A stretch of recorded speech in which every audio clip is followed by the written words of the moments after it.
Welcome to my channel bio by DS. আজকে তোমাদের আমি যে জিনিসটা দেখাতে যাচ্ছি সেটা তোমাদের সিলেবাসে আছে ক্লাস 11-এর cross section of arum root, অর্থাৎ কচু মূলের প্রস্থচ্ছেদ। এখন কচু মূল তোমরা জানো, মানে কচু গাছ, বা ও সাইন্টিফিক নেম হচ্ছে কলোকেসিয়া এসকুলেন্টা। তো এইটা হচ্ছে একটা একবীজপত্রী বা মনোকটিলেডনাস উদ্ভিদ।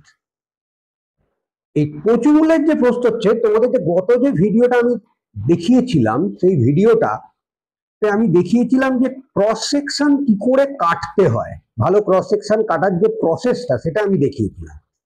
তো আজকে আমি তোমাদের যেটা দেখাবো সেটা হচ্ছে কচু মূলের যে প্রস্থচ্ছেদ করে বা মানে অ্যারাম রুটের মানে ক্রস সেকশন করে বা ট্রান্সভার্স সেকশন করে তার বিভিন্ন পার্টগুলোকে আমি দেখাবো। তো এর জন্য আমি যেগুলো নিয়েছি সেটা দেখো, একটা কচু গাছ, তার রুটটা আমার লাগবে।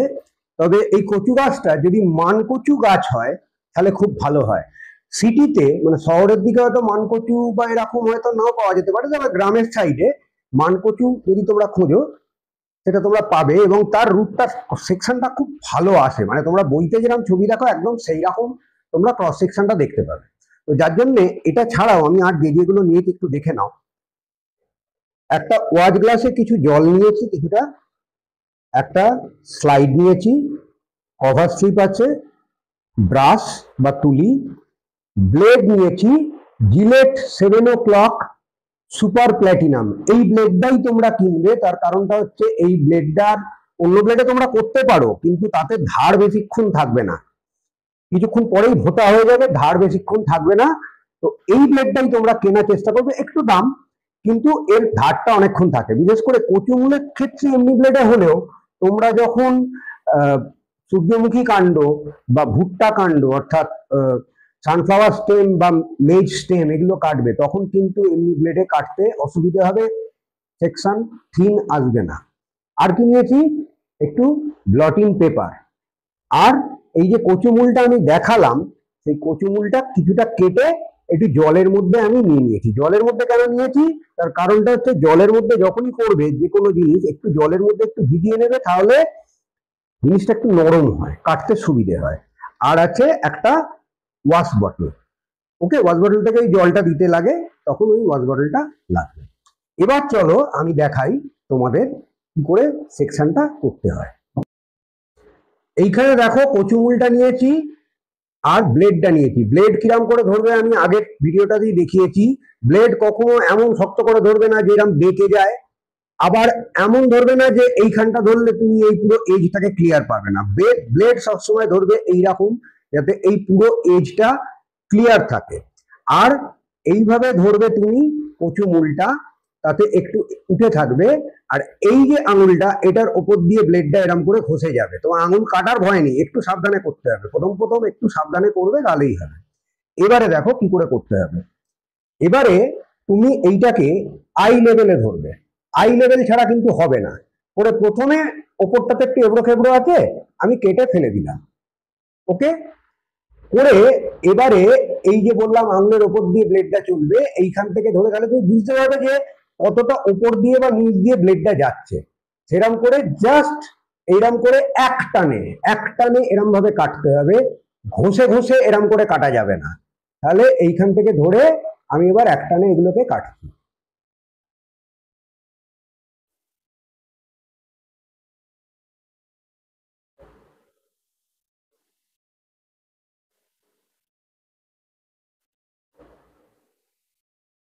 কেটে যে এইগুলো জমলো, এইগুলোকে আমি এই জলের মধ্যে এখানে আমি নিয়ে নিলাম।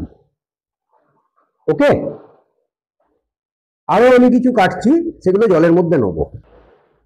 দেখো এইখানে আমি কিছু কেটে নিয়েছি, কেটে নেবার পরে দেখো এইখানে কোনগুলোকে আমি নেবো। দেখো কিছু কিছু উপরে ভাসছে, এইগুলো এগুলো কিন্তু সাদা সাদা লাগবে, এই সাদা গুলো হলে হবে না।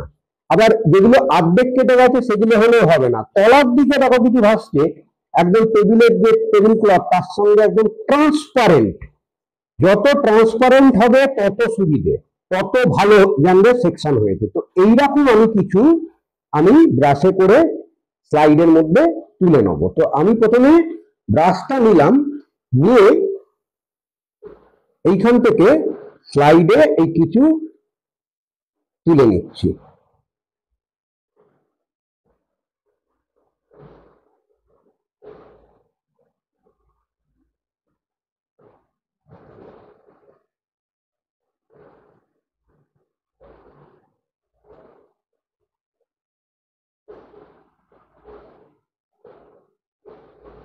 আমি তিনটে তুলে নিয়েছি। এবারে তোমরা যেটা করবে সেটা হচ্ছে একটু জলটাকে না টেনে নেবে। কেন আমি বলছি, আবার জল দিতে লাগবে, একটু জলটাকে টেনে নিতে কেন বলছি সেটা দেখাচ্ছি। ব্লটিং পেপার দিয়ে জলটাকে একটু টেনে নিলাম আমি। করে দেখো এইরকম ভাবে আই লেভেলে যদি তুমি রাখো তাহলে দেখতে পাবে যে যে সেকশনগুলো খুব থিন না, একদম স্লাইডের সঙ্গে সেটে বসে আছে। আর যদি সেকশন একটু মোটা হয় তাহলে দেখবে স্লাইড থেকে উঠে উঠে আছে। তো সেই সেকশনগুলো কাজে দেবে না, সেই সেকশনগুলোকে তখনই ডিসকার্ড করবে। তো যে সেকশনগুলো পাতলা হবে, যেগুলো স্লাইডের সঙ্গে এরকম সেটে বসে আছে, সেই সেকশনগুলোকে রাখবে। রেখে এবারে আবার একটু জল দিয়ে দেবে, কারণ জল ছাড়া তুমি ভালো দেখতে পাবে না, মানে মাইক্রোস্কোপে তখন তোমার ওটা কালো দেখাবে। একটু জল দিয়ে দিলাম। জল দেওয়ার পরে এই সেকশনটাকে আমরা মাইক্রোস্কোপে দেখব। আমি তোমাদের দুরকমই দেখাবো। তোমরা হয়তো অনেক সময় হয় কি, আমরা সেকশনটা করি, মানে তোমাদের তো হাত আরো এখনো কাঁচা, অত তো পাকাপোক্ত হাত নয়, যে জন্য সেকশন থিন হলেও অনেক সময় হয় কি যে তোমার মনে হচ্ছে থিন, কিন্তু আদতে মাইক্রোস্কোপে যখন তুমি দেখছো জিনিসটা কালো লাগছে, অর্থাৎ আরো মোটা হয়েছে, মানে আরো থিন হতো, বা যখন তুমি কেটেছো জিনিসটা ঘষে গেছে। তো সেই ক্ষেত্রে সেই সেকশনগুলোতে তোমাদের যখন পরীক্ষার সময় বা তোমরা যখন স্যারকে দেখাবে তখন কিন্তু সেটাতে চলবে না। সেকশন হবে একদম ক্লিন, মানে এক টানে কাটা হয়েছে এবং পরিষ্কার সমস্ত জিনিসগুলো দেখা যাচ্ছে। তো মাইক্রোস্কোপে এখন আমি চলো এগুলোকে দেখাবো, তাতে আমি তোমাদের দুরকমই দেখাবো। আগে আমি দেখাবো দেখো কোনগুলো হয়নি, মানে কিরাম হলে হবে না, আর তারপরে আমি দেখাবো তোমাদের কিরকম হলে মানে হবে, এবং ওই অ্যারাম রুটের প্রত্যেকটা পার্ট বাই পার্ট আমি তোমাদের দেখাবো। তবে তার আগে তোমাদের একটু আমি বইটা দেখাবো, যে বইটাতে তোমাদের ক্রস সেকশনটা আঁকা আছে, এবং সেটা দেখে তোমরা আগে ধারণাটা করে নাও কি কি তোমরা দেখতে পাবে এবং কি কি থাকে। ওকে, এই যেটা দেখছো এইটা কিন্তু মানে সিম্পল মাইক্রোস্কোপে এরাম দেখবে, ঠিক আছে? এটা হচ্ছে সিম্পল মাইক্রোস্কোপে, অর্থাৎ ম্যাক্সিমাম 20x এ এই জিনিসটা দেখা যাবে। তো অ্যারাম রুটের যে ক্রস সেকশন হবে দেখো গোল এইরকম, আর মধ্যিখানে একটা এরাম থাকবে, সেখানে কিন্তু জাইলেম ফ্লোয়েম, অত ফ্লোয়েমটা বোঝা যায় না এমনিও, জাইলেম টাইলেম গুলো অত ভালো বুঝতে পারবে না। এবার এইটাকেই বড় করেছে। তো এইটাকে বড় করেছে, এই যে ছবিটা দিয়েছে, এই ছবিটাকে আঁকা হয়েছে কিভাবে দেখো, এইখান থেকে নেওয়া হয়েছে, নিয়ে এই টোটাল গোলটাকে নিয়েছে, এইটা হচ্ছে স্টিল, এই গোলটা করে এইভাবে, মানে এইখান থেকে এই গোলটা সমেত এই ছবিটাকে বড় করে এঁকেছে। যদিও এইখানে যেটা তোমরা দেখবে প্রবলেমটা হচ্ছে, এইখানে পুরো জিনিসটা দেখতে পাবে না। তোমাদের যখন কম্পাউন্ড মাইক্রোস্কোপে দেখবে তখন 10x10x দেখলেও, মানে 100 টাইমস বড় করে যখন দেখবে, এইখান থেকে এতটা পুরোটা একসঙ্গে দেখতে পাবে না, পার্ট বাই পার্ট তোমরা দেখতে পারবে। তো আমি তোমাদের একদম মানে বাইরে থেকে ভেতর অব্দি কি আছে এই বড় ছবিটাতে সেগুলো আগে বলে দিচ্ছি। রুটের একদম বাইরে থাকবে যে মানে ওর যে ত্বকটা, মানে এক সারি প্যারেনকাইমা সেল থাকে, সেটাকে বলা হয় এপিব্লেমা, আর তার থেকে বেরোচ্ছে রুট হেয়ার। রুট হেয়ার সবসময় হচ্ছে এককোষী বা ইউনিসেলুলার দেখতে পাবে যখন আমি তোমাদের দেখাবো। এখানে কোনো গাঁট গাঁট নেই, কোনো নোড বা নোডেড নয়। তারপরে যে এই পোর্শনটা, এই পোর্শনটা হচ্ছে এইটাকে বলা হয় কর্টেক্স, জেনারেল কর্টেক্স। এখানে প্যারেনকাইমা সেলগুলো থাকছে, প্যারেনকাইমা সেলগুলোর মধ্যখানে এইগুলো হচ্ছে তোমার কোষান্তররন্ধ্র বা ইন্টারসেলুলার স্পেস। এবারে দেখো এই যে গোলটা, মানে এইখানে যে গোলটা তোমরা দেখছো, এই গোলটা হচ্ছে এইটা। এবারে জেনারেল কর্টেক্স থেকে এক সারি এই গোল সেল এইরকম, এইটা কিন্তু বলা হয় এন্ডোডার্মিস। এটা কি করেছে, এন্ডোডার্মিসের ভেতরটাকে বলা হচ্ছে স্টিলি। তো এইটা হচ্ছে এন্ডোডার্মিসের পরে, মানে এন্ডোডার্মিসটা অ্যাকচুয়ালি করছে কি, বহিঃস্টিলীয় অঞ্চল বা এক্সটার্নাল স্টিলি যে রিজিয়নটা, আর ইন্টারনাল স্টিলি যে রিজিয়নটা, সেটাকে ডিভাইড করছে। তো এইখানে একটা ব্যাপার থাকে, এন্ডোডার্মিসের যে এই যে সেলগুলো, ভালো করে খেয়াল করে দেখো, এই সাইডের ওয়ালগুলো কিন্তু একটু থিক হয়, ঠিক আছে, কালো কালো বেশি হয়। এগুলোকে বলা হয় তোমার ক্যাসপেরিয়ান স্ট্রিপ থাকার জন্য এইটা তোমার এরকম কালো কালো মোটা দেয়াল হবে, যেটা বায়ু বাঁধ বা এয়ার ড্যাম হিসেবে কাজ করবে, ঠিক আছে। আর এইখানে থাকছে পারনকোষ বা প্যাসেজ সেল, কেননা এইখান থেকে যখন জলটা টানবে তখন ইন্টারসেলুলার অসমোসিস করে জলটা আলটিমেটলি জাইলেমে পৌঁছবে। এবারে এন্ডোডার্মিসের পরে দেখো এক সারি কি দু সারি এইরকম আর একটা গোল লেয়ার দেখতে পাবে। এই যে লেয়ারটাতে আমি এখন তিনটা ফোকাস করেছি, ঠিক আছে, এই যে লেয়ারটা, এইটাকে বলা হচ্ছে পেরিসাইকেল বা পরিচক্র। তার ভেতরে এই যে রিজিয়নটা, এইটা হচ্ছে স্টিলি। এবারে স্টিলির ক্ষেত্রে হচ্ছে, স্টিলিটা হচ্ছে mainly composed of xylem and phloem, আর ভেতরে থাকছে মজ্জা বা পিত্ত। এবারে জাইলেমের বিন্যাসটা খেয়াল করে দেখো, জাইলেমের ভেতর দিকটা, মানে এটা তো সেন্টার, ভেতর দিকে সেন্টারের দিকে থাকবে যে জাইলেম গুলো, তার ব্যাস বা রেডিয়াসটা বড়, আর পরিধি বা রেডিয়াসের দিকে যে জাইলেমটা থাকবে তার ব্যাস বা রেডিয়াসটা হচ্ছে ছোট। এই বড়টাকে বলা হচ্ছে মেটাজাইলেম আর ছোটটাকে বলা হচ্ছে প্রোটোজাইলেম। রুটের ক্ষেত্রে মেটাজাইলেম থাকবে সেন্টারের দিকে আর প্রোটোজাইলেম থাকবে বাইরের দিকে। এই ধরনের বিন্যাসকে বলা হচ্ছে, জাইলেমের এই ধরনের বিন্যাসকে বলা হয় এক্সার্ক। তোমরা মনে রাখবার জন্য একটা জিনিস মাথায় রাখবে, যে প্রোটোজাইলেমটা কোন দিকে, যদি বাইরের দিকে হয় বা রেডিয়াসের দিকে হয় তাহলে হচ্ছে এক্সার্ক। কাণ্ডের ক্ষেত্রে দেখবে ঠিক উল্টোটা হয়, যখন দেখাবো পরের ভিডিওতে। আচ্ছা, এইটা হচ্ছে আমাদের পিঠ বা মজ্জা।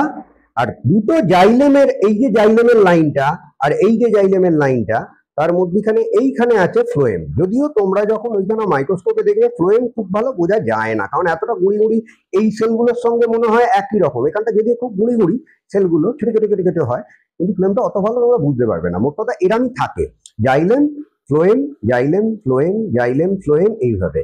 এই ধরনের যে বিন্যাস স্টিলির, এটাকে বলা হয় অরিও বা রেডিয়াল বিন্যাস, ঠিক আছে, রেডিয়ালি এটা রয়েছে। তাহলে চলো এবারে এইটা যেটা দেখালাম, তোমরা এবার কি কি দেখতে পাও আমরা এবারে মাইক্রোস্কোপে দেখে নিই। তো মাইক্রোস্কোপে আমি তোমাদের যেরকম বললাম, যে প্রথমে আমি তোমাদের দেখাবো কোনগুলো হচ্ছে না, মানে কিরাম হলে হবে না, আর তারপরে দেখো কোনগুলো হচ্ছে, তাহলে কিরাম লাগবে। চলো,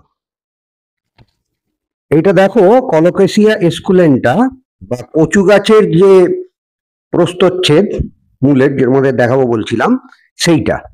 এখন এইখানে এই সেকশনটা খুব একটা ভালো হয়নি, তার কারণটা দেখো, পুরো যে মধ্যখানটা ফোকাস করেছি আমি, পুরো ঘষা ঘষা মতো হয়েছে, হেভি।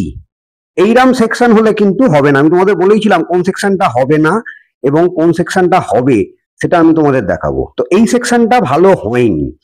আমি এবার স্লাইডটাকে একটু সরাবো, সরিয়ে অন্য আর একটা সেকশন দেখবো সেটা কিরকম হয়েছে।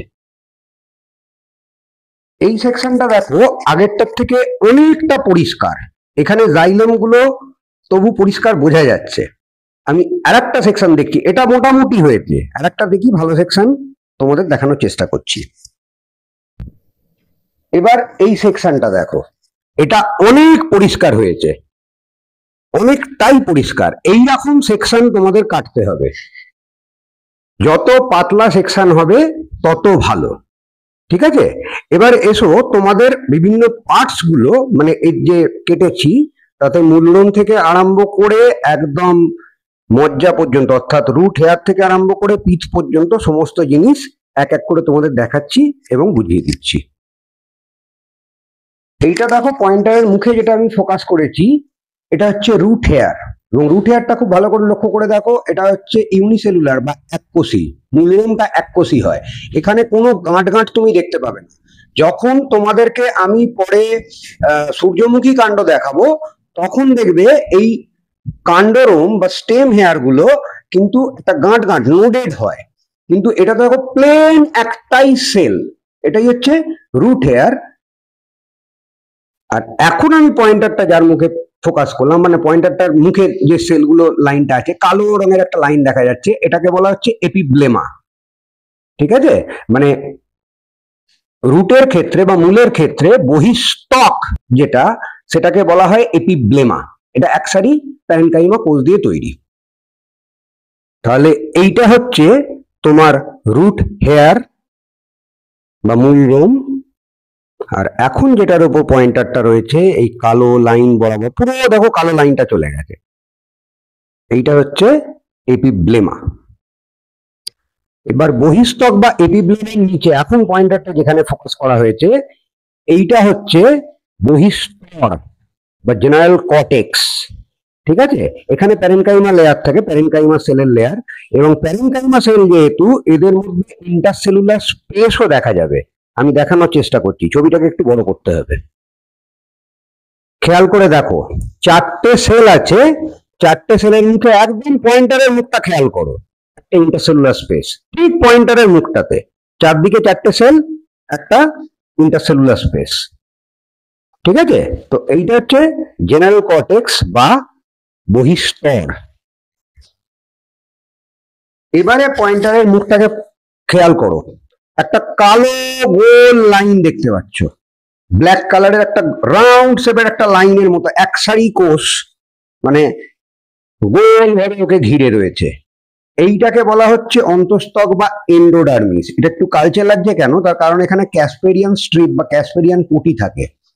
ঠিক আছে, যেটা বায়ু বাঁধ বা এয়ার ড্যাম হিসেবে কাজ করে। তো এই যে লাইনটা পয়েন্টারের মুখ থাকবে, যেটা আমি ফোকাস করেছি, এইটা হচ্ছে এন্ডোডার্মিস বা অন্তঃস্থক। আমি ছবিটাকে একটু জুম করছি আর একটু ভালো করে যাতে তোমরা বুঝতে পারো। দেখো, ওকে।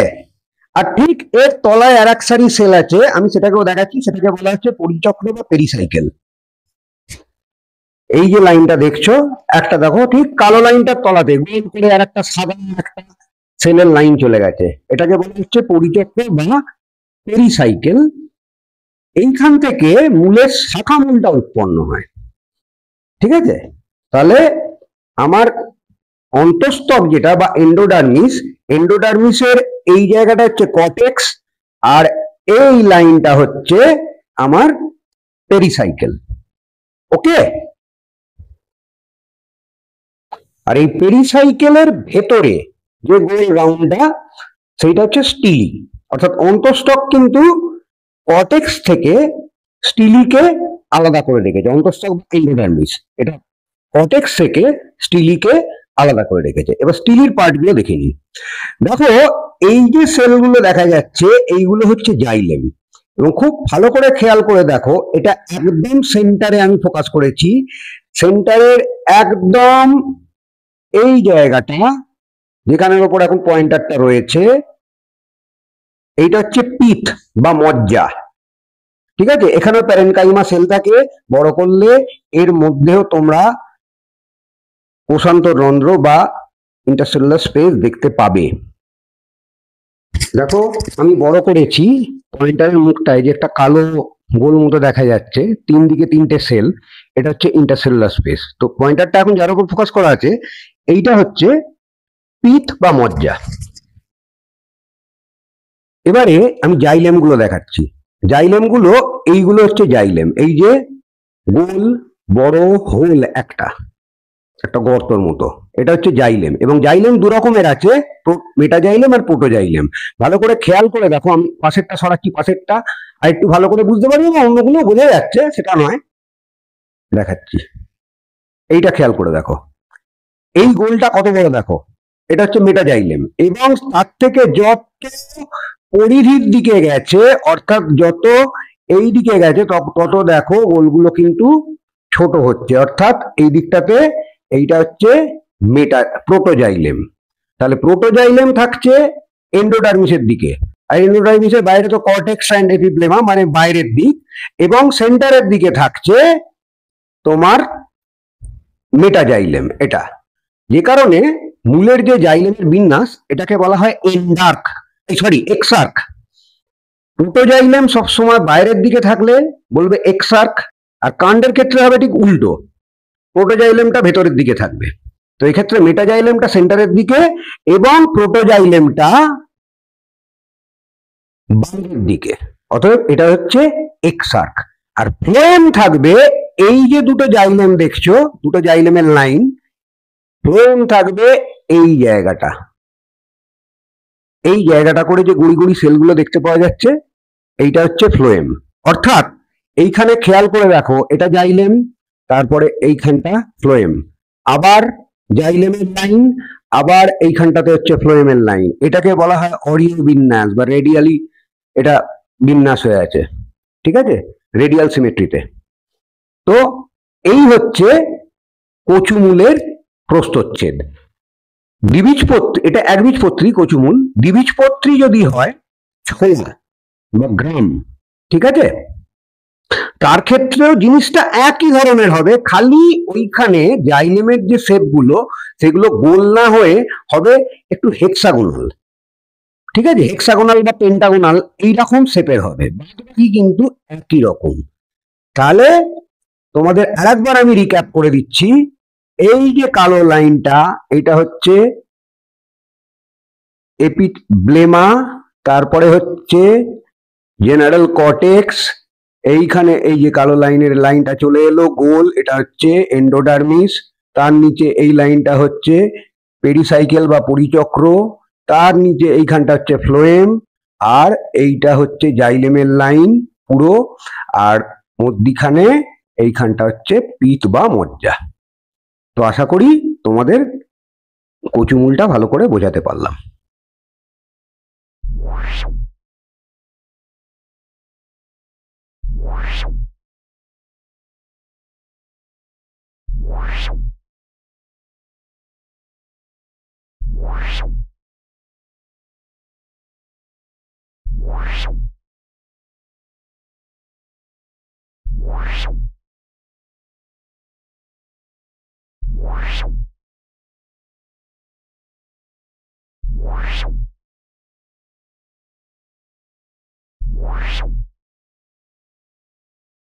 তোমরা দেখলে, তোমাদের মাইক্রোস্কোপে দেখালাম প্রত্যেকটা জিনিস কিরকম পরপর ধরে ধরে, প্রথমে তো কিরকম হবে না, আর তারপরে হলে কিরকম লাগবে।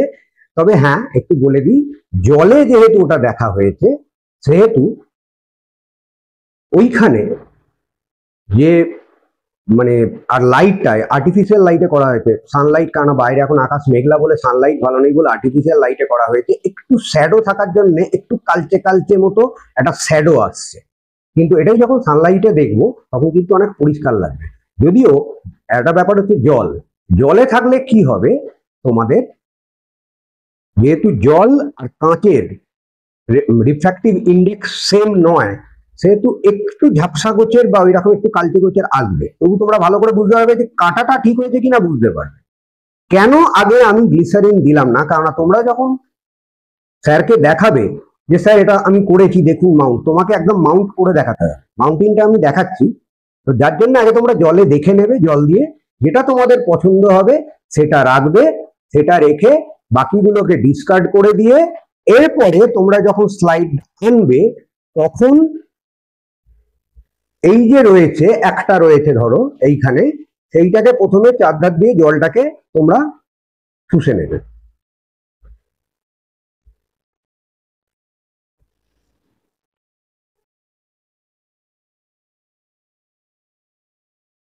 আমি কিন্তু এর ওপর দিয়ে চেপে কিন্তু জল মুছবো না, যা সাইডে ধরবো, যে জলটা টেনে নেয় টেনে নিব। এবারে কি করব, এর মধ্যে আমি একটু গ্লিসারিন দেবো, মানে তোমরা দেবে আর কি, যখন তোমরা জলে দিয়ে দেখে নিলে যে হ্যাঁ এটা ভালো আছে, নেবার পরে ওই জলটা এরকম নিয়ে টেনে নিয়ে এবার এর উপরে গ্লিসারিন দেবে, গ্লিসারিন দিয়ে একটা কভার স্লিপ নিয়ে এর উপরে মাউন্ট করবে। কভার স্লিপ দিয়ে মাউন্ট করে আগের দিন দেখিয়েছি, খুব হালকা করে এইভাবে ফেলতে হবে, এই এই।